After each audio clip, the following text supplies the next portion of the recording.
A Mariana mandou aqui, ó. Por que pra você Bolsonaro é melhor do que o Lula? Nos convença a votar no seu candidato. Para mim ele não é melhor, ele é muito melhor do que o Lula, em tudo. Mas vamos lá, como é que eu vejo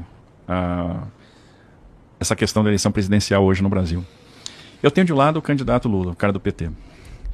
Na minha opinião, se o Lula tivesse sido um bom presidente da República, quando ele esteve na presidência lá atrás, hoje já seria ruim. Porque se passou muito tempo, o mundo mudou muito e ele não. Ele não mudou. Ele continua com a mesma cabeça de 40 anos atrás, quando ele disputou a primeira eleição presidencial. Ele continua pregando a mesma coisa. E uma coisa interessante, você sabe quem é Bolsonaro, você não sabe quem é o Lula. É uma incógnita. Porque ele não dá demonstração. Você vê o Meirelles agora. O Meirelles disse, eu não tenho clareza sobre o... Meirelles, economista que está apoiando o PT, disse, eu não tenho clareza sobre o plano econômico do PT, eu não sei se eles estão indo muito à esquerda. Isso foi noticiado agora recentemente. Você não sabe quem é o Lula, você não sabe o grau de rancor do Lula. Mas se ele, vamos supor que ele tivesse sido um bom presidente, hoje ele voltar já seria muito ruim. Porque ele está superado em termos de ideias. Ele não acompanhou a evolução do mundo, ele não acompanhou a evolução dos tempos.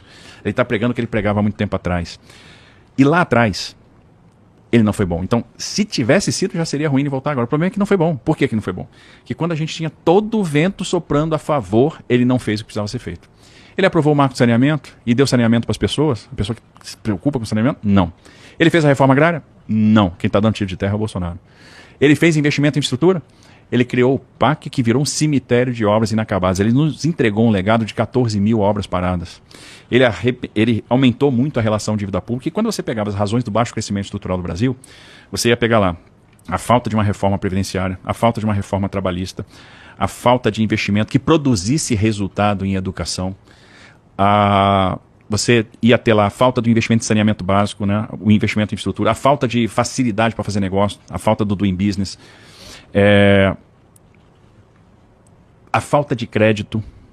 Então, de repente, agora você tem, depois de 2016, quando o PT sai do governo e você tem a ascensão ao poder do Michel Temer, você rompe, você sai de uma era anti-business e entra numa era pró-business. A partir dali, você aprova a reforma trabalhista, que ele está dizendo que vai desfazer. Imagina se você desfaz a reforma trabalhista, a quantidade de emprego que você vai perder, a quantidade de investimento que você vai expulsar. Porque o investidor estrangeiro reclamava muito da questão trabalhista, deixou de reclamar com a reforma. Fazendo o advogado do diabo, ele disse que ia rever, porque ele achou que tem umas paradas ali que podiam ser feitas de outra forma, quando ele conversou comigo. Ele tem que dar clareza. Ele tem que mostrar, por exemplo, quem é o time dele. Ele tem que mostrar quem é o ministro da economia dele. Mas, historicamente não se faz isso, né? O Bolsonaro fez. Na eleição passada, você sabe quem é o time do Bolsonaro. A vantagem do jogo Bolsonaro é que as cartas estão na mesa. E é interessante, o Brasil está prosperando. Você não sabe quem é o time Lula, você não sabe nada do lado de cá. Então, por exemplo, nós aprovamos a reforma previdenciária, nós aprovamos a lei da liberdade econômica, nós aprovamos a autonomia do Banco Central, nós aprovamos o marco do saneamento. Nós fizemos 167 leilões de infraestrutura, torcemos o capital privado. Então você tem um crescimento lastreado no capital privado.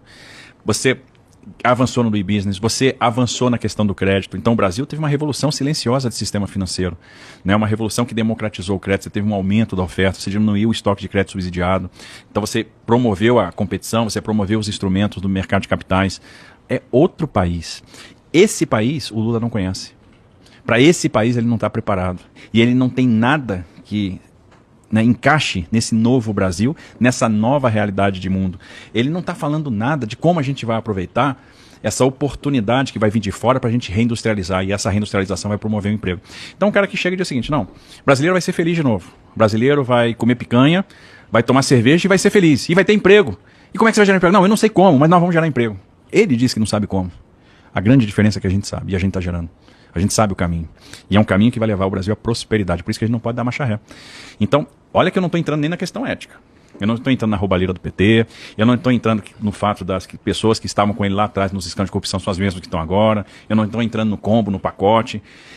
Eu estou só falando do quão antiquado ele ficou. Ele não conseguiu se reinventar. Ele não conseguiu estabelecer uma nova liderança. Ele não conseguiu formar substitutos. O PT e a esquerda estão presos a uma pessoa. E estão presos a essa pessoa há 40 anos. O Bolsonaro promoveu uma série de líderes. O Bolsonaro fez despertar uma série de líderes, fez uma série de reformas, suportou uma crise brutal e saiu do outro lado e o Brasil hoje está crescendo, está gerando emprego, a inflação está caindo e o Brasil está saindo melhor do que vários players importantes no mundo. O Brasil hoje é um exemplo. Conversa com o Roberto Campos Neto, por exemplo, para ver a percepção hoje dos bancos centrais aí do mundo e do investidor estrangeiro com relação ao Brasil. Por isso que o Brasil se tornou um dos 10 principais destinos do investimento estrangeiro direto. Então a gente tem um caminho aí de prosperidade. A gente não pode dar marcha ré, porque senão a gente vai perder essa oportunidade, nós vamos ter anos de atraso. É isso que as pessoas às vezes não conseguem perceber, que não tem caminho fácil. E o caminho, na verdade, da picanha é o caminho do emprego. E o emprego está com Jair Bolsonaro. Quai, seu app de vídeos curtos.